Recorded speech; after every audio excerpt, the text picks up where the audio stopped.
আজকাল সরে যেতে শিখেছি। ঠান্ডা মাথায় কোনো জবাব না দিয়ে পিছিয়ে যেতেও শিখে গেছি। চুপ করে ভাবতে শিখেছি কোনটা ঠিক আমার জন্য আর কোনটাই বা বিষাক্ত কাঁটা। মানুষের মুখোশের নিচের মুখটাকে চিনতে শিখেছি।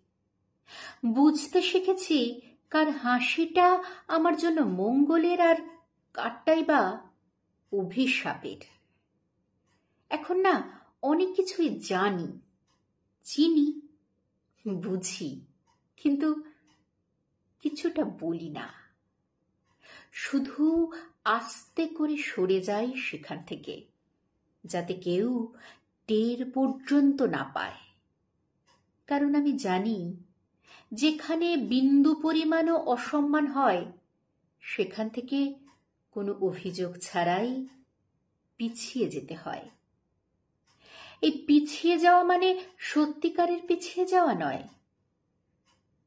এই পিছিয়ে যাওয়া আসলে নিজেকে যত্নে রাখা। এই পিছিয়ে যাওয়া মানে সম্মানের মুকুটটা নিজের মাথায় পড়া।